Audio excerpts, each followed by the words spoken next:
What's going on, Washington fans? Welcome to Covering the Commanders. And on this video, I'm going to be talking about a hot topic that is only going to be heating up even more as time goes by. And that's whether or not wide receiver Stefon Diggs should come back home to Washington now that he has an answer with his legal off-the-field issues.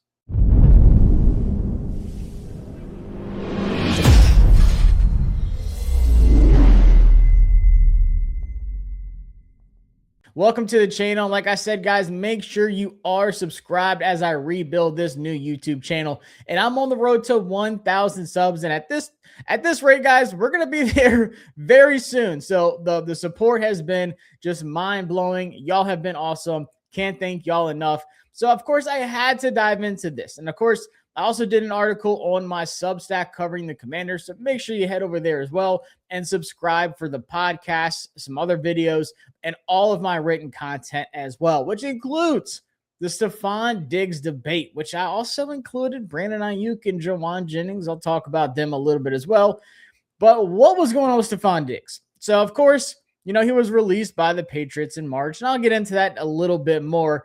But a lot of people thought it had to do with these off-the-field legal issues when he had this assault battery case just pending with his former private chef, and no one knew really what was going to happen with that. And he finally got an answer. He was found not guilty.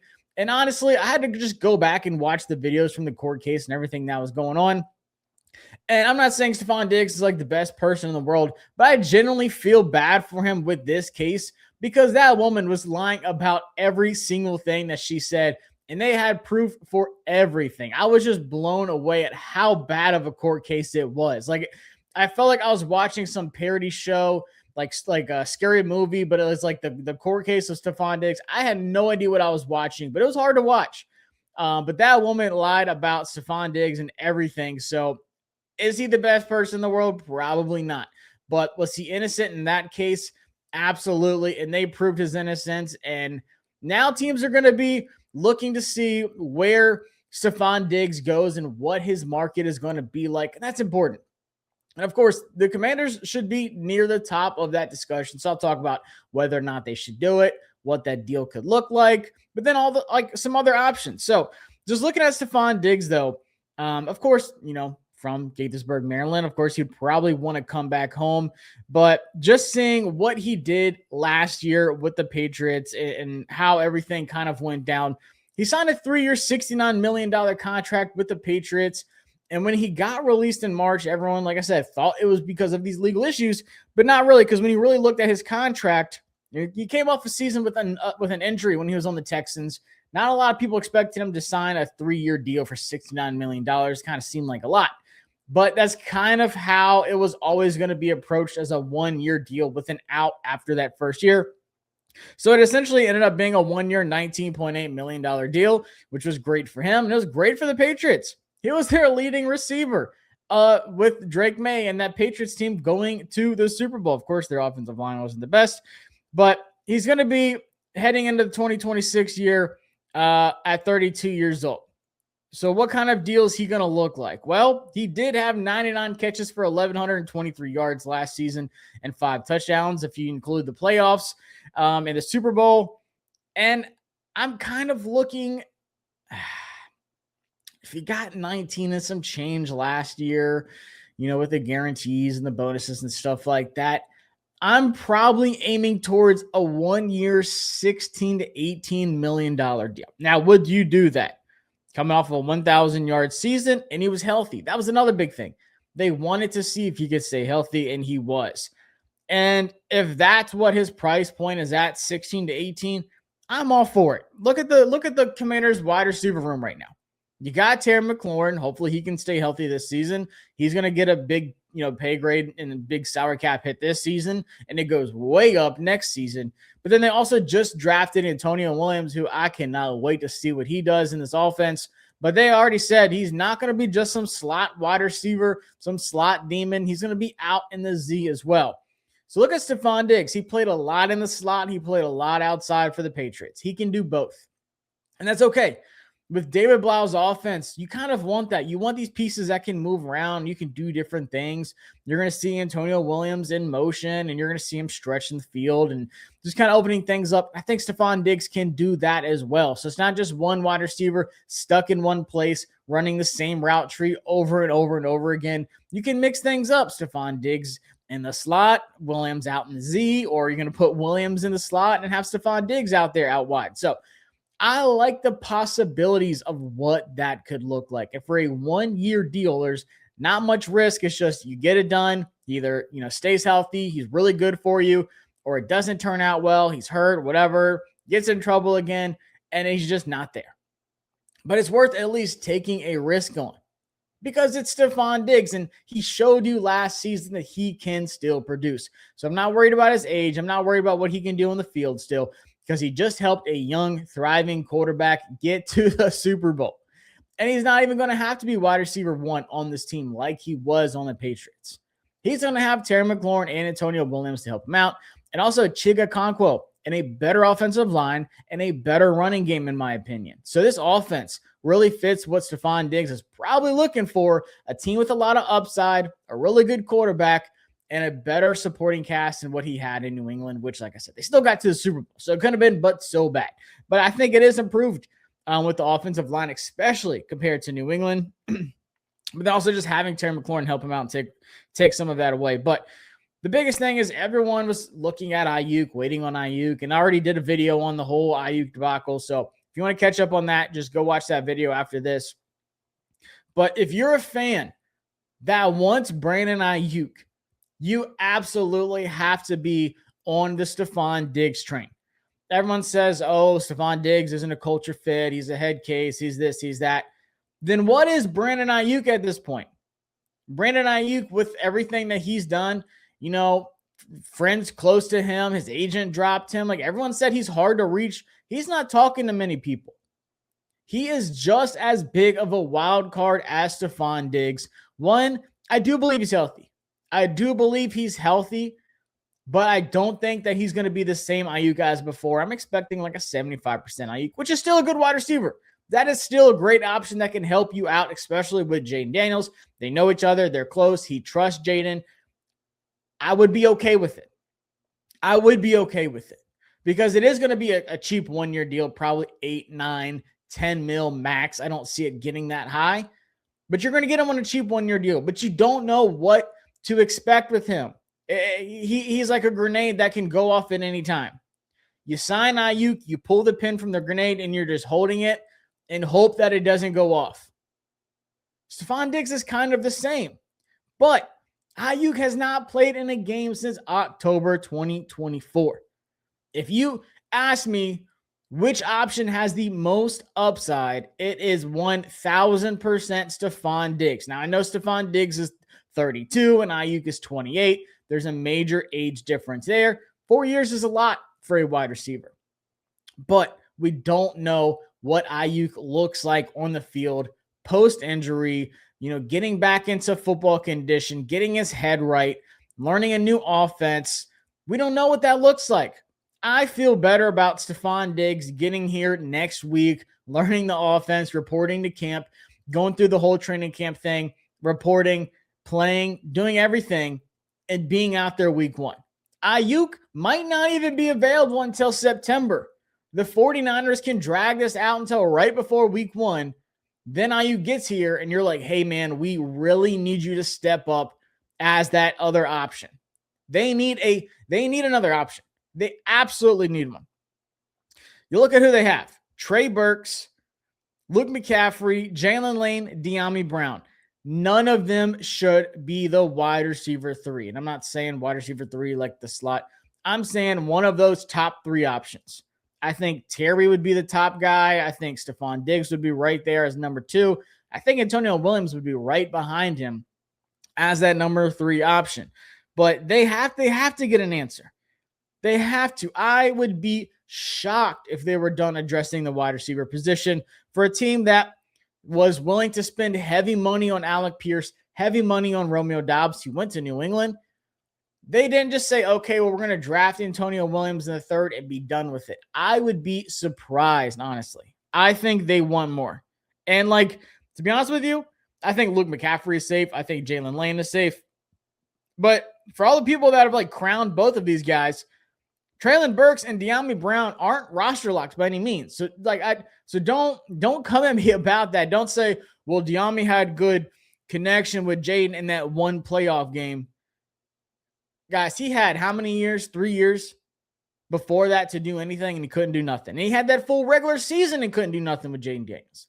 Yes, I know he had a good 1-2 games, whatever it was, in the playoffs, but then he had a terrible NFC Championship game against the Eagles, a very costly fumble. He was not good at all in that game. Yes, I know he's had some great plays, but De'Ami Brown is not a wide receiver 3 on any team in the NFL, and he shouldn't be. Same with Treylon Burks. Had some great flashes. I think he's got some great athletic ability, some flashes there as well, but he is not a wide receiver 3 caliber wide receiver. And if you tell me that, then you are just so used to this team having a very mediocre talent. You're like, well, Treylon Burks maybe he could be something. I don't know. But I'm telling you, that should not be your third wide receiver option going into the season. Give me Stefon Diggs every single time over all of them. Even if it is $18, $19 million, the Commanders have the third most salary cap in the league right now.